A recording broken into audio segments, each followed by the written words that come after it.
ഇത് മാസ് മോട്ടോഴ്സിൽ നിന്നാണ് നമ്മുടെ ഹോണ്ട ആക്റ്റീവ് വണ്ടി ജനറൽ സർവീസായിട്ട് കയറിയിട്ടുണ്ട്. ജനറൽ സർവീസിൻ്റെ ഭാഗമായിട്ട് നമ്മൾ ഡീറ്റെയിൽ ആയിട്ട് എല്ലാ ഭാഗവും ചെക്ക് ചെയ്യുന്നുണ്ട്. അതായത് എയർ ഫിൽട്ടർ, ക്ലച്ചിൻ്റെ ഭാഗം, ബ്രേക്ക്, ഫ്രണ്ട് ബുഷ് ഗ്രീസിങ് തുടങ്ങിയ എല്ലാ ഭാഗങ്ങളും നമ്മൾ ഡീറ്റെയിൽ ആയിട്ട് ചെക്ക് ചെയ്യുന്നുണ്ട് കേട്ടോ. അപ്പോൾ നമ്മൾ അതിന് വേണ്ടിയിട്ട് നമ്മൾ ബാക്ക് വീലൊന്ന് അഴിച്ച് ബ്രേക്കിൻ്റെ ലൈനറൊക്കെ ചെക്ക് ചെയ്യുന്ന സമയത്ത് ബ്രേക്ക് ലൈനറൊക്കെ മാക്സിമം ഉപയോഗിച്ച് ആയേക്കണതാണ്. അപ്പോൾ നമുക്കത് ബ്രേക്ക് ലൈനർ നമുക്ക് ചേഞ്ച് ചെയ്ത് ഇടണതാണ് നല്ലത്. അതേപോലെ തന്നെ ഈ ക്യാമൊക്കെ ടൈറ്റ് ഉണ്ട്, ബ്രേക്കിൻ്റെ ക്യാമൊക്കെ ടൈറ്റ് കാണിക്കുന്നുണ്ട്. അപ്പോൾ അതൊന്ന് അഴിച്ച് ഗ്രീസ് ചെയ്തിടാം. അതിൻ്റെ ഗിയർ ബോക്സിൻ്റെ ഉള്ളിൽ നിന്ന് പറഞ്ഞാൽ ഷാഫ്റ്റ് ബെയറിംഗ് ഒന്നും വേറെ പ്രോബ്ലം ഒന്നുമില്ല നിലവിൽ. പിന്നെ ഈ ഭാഗത്തേക്ക് വരുമ്പോഴത്തേക്ക് നമുക്ക് അതിൻ്റെ എയർ ഫിൽറ്ററൊക്കെ നമ്മൾ ചെക്ക് ചെയ്യാൻ വേണ്ടി അയച്ചാണ്. അപ്പോൾ നമ്മൾ എയർ ഫിൽറ്റർ നോക്കുമ്പോൾ കമ്പനി ഫിൽറ്ററൊന്നും അല്ല, പക്ഷേ പുതിയ ഫിൽറ്ററാണ്. നമുക്ക് പരമാവധി നമ്മൾ ഉപയോഗിക്കുന്ന സമയത്ത് ഒറിജിനൽ പാർട്സുകൾ ഉപയോഗിക്കുന്ന നന്നായിരിക്കും. പ്രത്യേകിച്ച് എയർ ഫിൽറ്റർ, പ്ലഗ്, ക്ലച്ചിൽ വന്ന ഐറ്റംസ് അതൊക്കെ ഒറിജിനൽ പാർട്സുകൾ തന്നെയാണ് നമ്മൾ യൂസ് ചെയ്യേണ്ടത് കേട്ടോ. അതല്ലെങ്കിൽ നമുക്ക് അതുകൊണ്ടുണ്ടാകുന്ന ദോഷം എന്ന് പറഞ്ഞാൽ അതുകൊണ്ടുണ്ടാകുന്ന കംപ്ലയിൻസുകൾ വളരെ വലുതായിരിക്കും, നമുക്ക് പെട്ടെന്ന് അറിയാൻ പറ്റില്ല എന്നുള്ളൂ. ഇപ്പോൾ തൽക്കാലം നമുക്ക് ഇത് വലിയ പഴക്കമായിട്ടില്ല, അതുകൊണ്ട് നമുക്ക് നേരെ അടിച്ച് ക്ലീൻ ആക്കിയിടാം. നെക്സ്റ്റ് സർവീസിലൊക്കെ നോക്കിയിട്ട് പറ്റുന്നുണ്ടെങ്കിൽ മാറ്റിക്കളയാനാണ് ബെറ്റർ കേട്ടോ. പിന്നെ അതേപോലെ തന്നെ നമ്മൾ ക്ലച്ചിൻ്റെ ഭാഗം നമ്മൾ ചെക്ക് ചെയ്യാൻ വേണ്ടി അയച്ചിട്ടുണ്ട്. അതിനകത്ത് ക്ലച്ചിനകത്ത് മെയിനായിട്ട് നമ്മൾ നോക്കാമെന്ന് പറഞ്ഞാൽ ബെൻഡെക്സിൻ്റെ പെർഫോമൻസ് ചെക്ക് ചെയ്യണം, ബെൽറ്റിൻ്റെ കണ്ടീഷൻ നോക്കണം, അതേപോലെ തന്നെ വേരിയേറ്റർ ബോഡി അതിൻ്റെ റോളറിൻ്റെ കണ്ടീഷൻ നോക്കണം, ബാക്കിൽ വന്ന CVT ക്ലച്ചിൻ്റെ മെയിനായിട്ട് വേണ്ട പാർട്ടുകൾ ചെക്ക് ചെയ്യുക. അതിനൊക്കെ വേണ്ടിയിട്ടാണ് നമ്മൾ അഴിക്കണത്. അപ്പോൾ നമ്മൾ ബെൽറ്റിൻ്റെ കണ്ടീഷൻ നമ്മൾ അഴിച്ച് നോക്കുന്ന സമയത്തുണ്ടല്ലോ, ബെൽറ്റ് സെൻറ്റർ പോർഷനൊക്കെ ഓൾറെഡി പൊട്ടിയിരിക്കണം കേട്ടോ. അത് ശരിക്കും പറഞ്ഞാൽ മാറേണ്ട ഒരു ടൈമാണ്. കമ്പനി ബെൽറ്റാണ് കിടക്കുന്നത്, കമ്പനി ബെൽറ്റൊക്കെയാണ്. പക്ഷേ എന്നാൽ പോലും നമുക്ക് അതിൻ്റെ സെൻട്രൽ പോർഷനിലേക്ക് പൊട്ടൽ വന്നിട്ടുണ്ട്, കാരണം അതിൻ്റെ ഉപയോഗം മാക്സിമം അതിൻ്റെ ലൈഫിലേക്ക് എത്തിയിട്ടുണ്ട്. പിന്നെ അതിൻ്റെ variator body, boss drive, roller കാര്യങ്ങളൊക്കെ നമ്മൾ ചെക്ക് ചെയ്യുമ്പോൾ അതൊക്കെ നോർമൽ സാധാരണ തേയ്മാനം ഉണ്ട്. പക്ഷേ എന്നാൽ പോലും സാധാരണ രീതിയിലുള്ള തേയ്മാനം നമ്മൾ ഉപയോഗം വെച്ച് നോക്കുമ്പോൾ അതനുസരിച്ചുള്ള തേയ്മാനമുള്ളൂ, മാറ്റേണ്ട ഒരു സിറ്റുവേഷൻ ഒന്നും ആയിട്ടില്ല കേട്ടോ. ബെൻഡെക്സിൻ്റെ പെർഫോമൻസ് നമ്മൾ നോക്കുന്ന സമയത്ത് വർക്കിംഗ് ഒക്കെ ഓക്കെയാണ്, വേറെ പ്രശ്നങ്ങളൊന്നുമില്ല. പിന്നെ ഉള്ളത് നമ്മൾ ബാക്കിലത്തെ CVT ക്ലച്ചിൻ്റെ മെയിനായിട്ട് വന്ന പാർട്ടുകളാണ്. അത് നമ്മൾ ഇത് ശരിക്കും പറഞ്ഞാൽ ഈ യൂണിറ്റ് നമ്മൾ ഇടയ്ക്ക് അഴിച്ച് ഗ്രീസിങ് നടത്തേണ്ടതാണ്. അതായത് വർഷത്തിലൊരിക്കൽ, അതല്ലെങ്കിൽ 10,000 കിലോമീറ്ററിനുള്ളിൽ. 10,000 കിലോമീറ്റർ കൂടുതൽ ഉപയോഗിക്കാതിരിക്കാൻ നോക്കുക. കാരണം ഇതിനകത്ത് മെയിനായിട്ട് ഇവിടെ തന്നെ നോക്കുമ്പോൾ അത്യാവശ്യം നമുക്ക് തുരുമ്പ് കാര്യങ്ങളൊക്കെ ഉണ്ട്.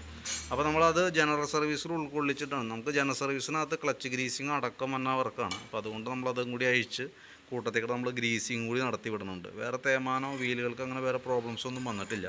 ഇപ്പം നമ്മൾ ചെയ്തു എന്ന് കരുതി നമുക്ക് ഒരു വർഷം അതല്ലെങ്കിൽ ഈ പറഞ്ഞ രീതിയിൽ 10,000 കിലോമീറ്റർ കഴിഞ്ഞാൽ അത് ചെയ്യുന്നതാണ് ഏറ്റവും ബെറ്റർ കേട്ടോ. കംപ്ലയിൻറ്റ് വന്നിട്ട് ചെയ്യാനല്ല, വരാതിരിക്കാനാണ് ശരിക്കും നമുക്ക് പീരിയോഡിക് സർവീസ് കൊണ്ട് ഉദ്ദേശിക്കുന്നത്.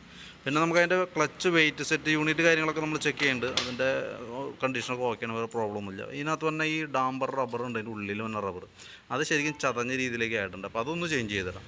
ക്ലച്ച് ഔട്ടർ യൂണിറ്റ് ആയാലും നമുക്ക് നിലവിൽ വേറെ സ്ക്രാച്ചോ കാര്യങ്ങളൊന്നും കാര്യമായിട്ടില്ല. അത്യാവശ്യം വർക്ക് ചെയ്തിട്ടുള്ള പൊടി കാര്യങ്ങളൊക്കെ ഉണ്ട്. അതിനകത്ത് ക്ലച്ച് വർക്ക് ചെയ്യാന്ന് പറഞ്ഞാൽ ബെൽറ്റിൻ്റേതായിട്ടുള്ള പൊടി വരും, ക്ലച്ച് ഷൂ തേയ്മാനം മഞ്ഞൻ്റെ പൊടി വരും, അങ്ങനെ കുറച്ച് പൊടിയുടേതായിട്ടുള്ള പ്രസൻസ് ഒക്കെ ഉണ്ട് ഇതിനകത്ത്. അതൊക്കെ നേരടിച്ച് ക്ലീനാക്കി റീസെറ്റ് ചെയ്യുക. അതേപോലെ തന്നെ ക്രാങ്ക് ഷാഫ്റ്റിൻ്റെ ആയാലും ക്ലച്ച് ഷാഫ്റ്റ് ആയാലും ഓയിൽ ചെയ്തൊന്നും വേറെ ഡാമേജ് കാര്യങ്ങളൊന്നുമില്ല. അതേപോലെ തന്നെ കിക്കർ വീലൊക്കെ ഒന്ന് അയച്ച് ഗ്രീസ് ചെയ്ത് റീസെറ്റ് ചെയ്യുക. അതാണ് നമുക്ക് ക്ലച്ചിനകത്ത് വന്ന വർക്ക് കേട്ടോ. മെയിൻ ഇമ്പോർട്ടൻ്റ് ആയിട്ട് CVT ക്ലച്ചാണ് നമുക്ക് സ്കൂട്ടർ മോഡൽ വണ്ടികളിൽ ഏറ്റവും കൂടുതൽ നമ്മൾ ശ്രദ്ധിക്കേണ്ടത് കേട്ടോ. അപ്പോൾ അത് നമ്മൾ കൂട്ടത്തിലൂടെ ക്ലിയർ ചെയ്ത് പോകാം. അതേപോലെ തന്നെ ബെൽറ്റ് ഡാമേജ് ആയിട്ട് അത് മാറ്റിയിടാം. പിന്നെ ഉള്ളതെന്ന് പറഞ്ഞാൽ നമുക്ക് എഞ്ചിൻ ഹെഡിൻ്റെ ഭാഗമാണ്. നമുക്കത് കവറിങ് ഉള്ളതുകൊണ്ട് നമുക്ക് പുറമേ നിന്ന് നോക്കിയാൽ നമുക്ക് മനസ്സിലാവില്ല. അഴിച്ച് നമ്മൾ ചെക്ക് ചെയ്യുന്ന സമയത്ത് ഇവിടെയൊക്കെ ഓയിൽ ലീക്കായിട്ട് വന്നിരിക്കുന്നത് കാണും കേട്ടോ. അപ്പോൾ അതിൻ്റെ ഉള്ളിൽ വന്നത് ഈ 2 ബോൾട്ടിൻ്റെ ഉള്ളിൽ ഓരോ റബ്ബറുകളുണ്ട്. ഓയിൽ സീൽ പോകുന്ന റബ്ബറാണ്, മൗണ്ട് റബ്ബർ എന്ന് പറയും. അതേപോലെ തന്നെ ഈ കവറിൻ്റെ ഉള്ളിൽ ഒരു ഓയിൽ സീൽ, അതായത് ഡസ്റ്റ് ഹെഡ് കവറിൻ്റെ ഗ്യാസ്കറ്റ് റബ്ബർ പോലത്തെ ഒരു റബ്ബറാണ് വരാം. അതാണ് ലീക്ക് അയക്കുന്നത് കേട്ടോ. അപ്പോൾ അത് അഴിച്ച് നമുക്ക് പുറമേ തന്നെ അഴിച്ച് നമുക്കത് മാറ്റിയിടാവുന്നുള്ളൂ. പിന്നെ നമുക്ക് ഈ ഫ്രണ്ട് ഭാഗത്തേക്കൊക്കെ വന്ന സമയത്ത് ഫ്രണ്ട് ഭാഗത്തേക്ക് വരുമ്പോഴത്തേക്ക് നമുക്ക് അതിൻ്റെ ഫ്രണ്ടിലെ ബുഷുകളൊക്കെ നമുക്കൊരു ചെറിയ കെട്ടറി ചാടിയാൽ പോലും ഫ്രണ്ടിൽ നിന്ന് നല്ല ഇളക്കം ഷെയ്ക്കൊക്കെ കിട്ടണതിൻ്റെ കാരണം എന്ന് വെച്ചാൽ അതിൻ്റെ ലിങ്കിൻ്റെ ബുഷ് ഓൾറെഡി പോയി കിടക്കുന്നുണ്ടോ, നല്ല രീതിയിൽ പ്ലേ കാണിക്കുന്നുണ്ട്. അപ്പോൾ അത് സെറ്റപ്പാടി അയച്ച് മാറ്റാം. കാരണം കോളർ മാറ്റിയാൽ മാറുന്ന രീതിയിലുള്ള കംപ്ലയിൻസൊക്കെ ആ പീരീഡൊക്കെ കഴിഞ്ഞു, കാരണം നല്ല രീതിയിൽ തേയ്മാനം വന്നിട്ടുണ്ട്. അപ്പോൾ അത് നമുക്കൊന്ന് കൈയോടെ മാറ്റിയിടാം. അതേപോലെ തന്നെ കുഷ്യൻ അസംബ്ലിയുടെ ഫ്രണ്ടിൽ തന്നെ ഷോക്കിൻ്റെ ഇവിടെ തന്നെ ആയാലും റബ്ബർ ടൈപ്പ് പോലത്തെ ഒരു പ്ലാസ്റ്റിക്കിൻ്റെ ബുഷാണത്, അതായത് ഗ്രീൻ ബുഷാണ്. അപ്പോൾ അതൊന്ന് ചേഞ്ച് ചെയ്ത് ക്ലിയർ ചെയ്തിടാം. ഫ്രണ്ട് ബ്രേക്കിൻ്റെ ലൈനർ നമ്മൾ ചെക്ക് ചെയ്യുമ്പോൾ ലൈനർ വേറെ പ്രോബ്ലം ഒന്നുമില്ല, നമുക്കൊന്ന് നല്ല രീതിയിലൊന്ന് ക്ലീൻ ചെയ്ത് റീസെറ്റ് ചെയ്യാം. പിന്നെയുള്ള വണ്ടി നമ്മൾ ടെസ്റ്റ് ഡ്രൈവ് നടത്തുന്ന സമയത്ത് സ്പീഡോമീറ്റർ വർക്കിംഗ് കറക്റ്റ് അല്ല, ബ്രേക്കിൻ്റെ പെർഫോമൻസ് കറക്റ്റ് അല്ല. അതൊക്കെ നമ്മൾ നോക്കുന്ന സമയത്ത് മീറ്ററിൻ്റെ കേബിളൊക്കെ പൊട്ടിയിരിക്കണം കേട്ടോ. മീറ്ററിൻ്റെ ഇന്നറ പൊട്ടി പോകുന്നതായി കാണുന്നത്. അതേപോലെ തന്നെ ബ്രേക്കിൻ്റെ കേബിളുകൾ എല്ലാം ഔട്ടർ വലിഞ്ഞു പോയേക്കുക. അതായത് 3 കേബിളും ബ്രേക്കിൻ്റെ 3 കേബിളുകളും ഫ്രണ്ടിലേക്ക് വന്ന 2 ബ്രേക്കിൻ്റെ കേബിളുണ്ട്, കോമ്പി ബ്രേക്കിൻ്റെ കേബിളും മറ്റേ ഫ്രണ്ട് ബ്രേക്കിൻ്റെ കേബിളും രണ്ടും ഔട്ടർ വലിഞ്ഞിട്ട് ബ്രേക്ക് പിടിച്ചാൽ ഇങ്ങോട്ടേക്ക് വലിയാനായിട്ടുള്ള ഡിസ്റ്റൻസ് പോലും ഇല്ലാത്ത രീതിയിലാണ് നിൽക്കുന്നത്. അപ്പോൾ ബ്രേക്ക് ആ കേബിളുകൾ ചേഞ്ച് ചെയ്തിടാം. അതേപോലെ തന്നെ സെയിം പ്രോബ്ലമാണ് ബാക്കിലേക്ക് വന്ന ബ്രേക്കിൻ്റെ. ഇവിടെയും ശരിക്കും ഔട്ടർ വലിഞ്ഞ രീതിയിലാണ് നിൽക്കുന്നത് കേട്ടോ. അപ്പോൾ ആ 3 ബ്രേക്ക് കേബിൾ മാറ്റിയിട്ട് ബ്രേക്ക് റെഡിയാക്കിയാലാണ് ബ്രേക്കിൻ്റെ കറക്റ്റ് പെർഫോമൻസ് കിട്ടുള്ളൂ, ആ സ്മൂത്ത്നെസ് കിട്ടുള്ളൂ. പിന്നെ ചോക്ക് പ്രോപ്പറായിട്ട് ഉപയോഗിക്കലില്ല. കാരണം എന്ന് വെച്ച് കഴിഞ്ഞാൽ ഫുൾ ജാമായിട്ടിരിക്കുകയാണ്. കാരണം നമുക്കിപ്പോൾ ജാമായിക്കാതെ ഇവിടെ നമ്മൾ വലിഞ്ഞ് പോരുന്നില്ല അതൊന്ന്. പിന്നെ എന്താ പറയുക, ഇവിടെ കാർബേറ്ററിൻ്റെ ഇവിടെ നോക്കുമ്പോൾ അറിയാം ചോക്കിൻ്റെ ലിവർ ലോഡായിട്ടാണ് നിൽക്കുക. അപ്പോൾ ആ കേബിൾ കൈയോടെ മാറ്റിയിട്ടില്ല എന്നുണ്ടെങ്കിൽ വെറുതെ നമ്മൾ ഈ അടിക്കുന്ന പെട്രോൾ വെറുതെ അങ്ങനെ കത്തി പോയിക്കൊണ്ടിരിക്കും. അപ്പോൾ ചോക്കിൻ്റെ കേബിൾ നമുക്ക് ചേഞ്ച് ചെയ്യണം. പിന്നെ ആക്സിലേറ്ററിൻ്റെ കേബിൾ ഓൾറെഡി റേസിംഗ് ആണ്, അത് മാറ്റുന്ന കേസ് ഓൾറെഡി കംപ്ലയിൻറ്റ് പറഞ്ഞിട്ടുണ്ട്. അപ്പോൾ ശരിക്കും പറഞ്ഞാൽ നമ്മുടെ വണ്ടിയുടെ എല്ലാ കേബിളുകളും തന്നെ മാറ്റേണ്ട ഒരു സിറ്റുവേഷനാണ്. ബ്രേക്കിൻ്റെ cable, accelerator cable, choke cable, speedometer cable. അപ്പോൾ അത് നോക്കി ക്ലിയർ ചെയ്ത് പോവാം.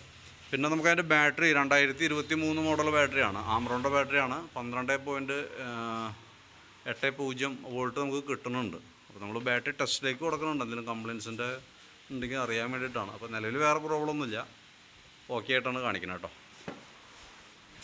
പിന്നെ നമുക്ക് ഈ ഭാഗത്തേക്ക് വരുമ്പോഴത്തേക്കും ശരിക്കും പറഞ്ഞു കഴിഞ്ഞാൽ ഈ സ്പാർക്ക് പ്ലഗ് എയർ ഫിൽട്ടർ എപ്പോൾ മാറ്റുന്നു ആ കൂട്ടത്തിൽ തന്നെ സ്പാർക്ക് പ്ലഗ് മാറ്റിപ്പോണ്ടാണ്. ശരിക്കും പറഞ്ഞാൽ ഇത് രണ്ടും കൂടി ഒരുമിച്ചാണ് മാറ്റേണ്ടത് കേട്ടോ. അപ്പോൾ നിലവിലെ എയർ ഫിൽട്ടർ പുതിയതാണ്, കമ്പനി ആയിട്ട് അല്ലെങ്കിൽ പോലും, ഒറിജിനൽ അല്ലെങ്കിൽ പോലും കിടക്കുന്നത് പുതിയതാണ്, പക്ഷേ പ്ലഗ് പഴയതാണ് കിടക്കുക. അപ്പോൾ നമുക്ക് പ്ലഗ് ഒന്ന് ചേഞ്ച് ചെയ്ത് തരാം.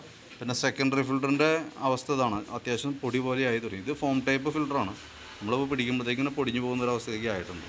അതിൻ്റെ ലൊക്കേഷൻ വരുന്നത് ഇതിൻ്റെ ഉള്ളിലാണ് വരാം കേട്ടോ. അപ്പോൾ അതും കൂടിയും മാറ്റിയിട്ട് വേണം നമുക്ക് റീസെറ്റ് ചെയ്യാനായിട്ട്. എഞ്ചിൻ്റെ ഭാഗം, എഞ്ചിൻ ഓയിൽ നമ്മൾ ചെക്ക് ചെയ്തിരുന്നു, നല്ല ഓയിലാണ് കിടക്കുന്നത്. അപ്പോൾ ഓയിൽ അത് തന്നെ മതി, നമുക്ക് വേറെ പ്രോബ്ലം ഒന്നുമില്ല. പിന്നെ കൂട്ടത്തിക്കടെ നമുക്ക് അതിൻ്റെ എഞ്ചിൻ റൂമിൻ്റെ ഉള്ളിലത്തെ അവസ്ഥ ഇതൊക്കെയാണ്. ഇങ്ങനെ മൊത്തത്തിൽ അഴിച്ച് ചെയ്യണ കൂട്ടത്തിക്കടയൊക്കെയാണ് നമുക്കത് ക്ലിയർ ചെയ്യാനായിട്ട് പറ്റുള്ളൂ. വാട്ടർ സർവീസ് ചെയ്യുന്നുണ്ടെങ്കിൽ കൂട്ടത്തിക്കട തന്നെ നമുക്ക് ഓപ്പണായിട്ട് ഇതൊക്കെ ഒന്ന് ചെളിയൊക്കെ അടിച്ചിടഞ്ഞ് ക്ലിയർ ചെയ്ത് റീസെറ്റ് ചെയ്യണമായിരിക്കും കുറച്ചുകൂടി ബെറ്റർ. എല്ലാ തുരുമ്പോ കാര്യങ്ങളൊക്കെ ഉണ്ടെങ്കിൽ കൈയോടെ തന്നെ നമുക്കൊന്ന് ടച്ച് ചെയ്താൽ നമുക്ക് അതിൻ്റെ ഉള്ളിലുള്ളത് നമുക്ക് പുറമേ നിന്ന് കാണാൻ പറ്റില്ല. അപ്പോൾ അത് ചെയ്തു പോകണം നന്നായിരിക്കും. പിന്നെ നമുക്ക് അതിൻ്റെ സീറ്റ് ലോക്ക് വർക്കിംഗ് അല്ല, ഓൾറെഡി ക്യാച്ചറൊക്കെ അഴിച്ച് കളഞ്ഞേക്കണതാണ്. അപ്പോൾ അതൊന്നും കംപ്ലൈൻ്റ് ആയിട്ടൊന്നും പറഞ്ഞിട്ടില്ല, പക്ഷേ എങ്കിൽ പോലും ജസ്റ്റ് നമ്മുടെ ശ്രദ്ധയിൽപ്പെട്ടത് നമ്മൾ ഉൾക്കൊള്ളിച്ചു എന്നുള്ളൂ കേട്ടോ.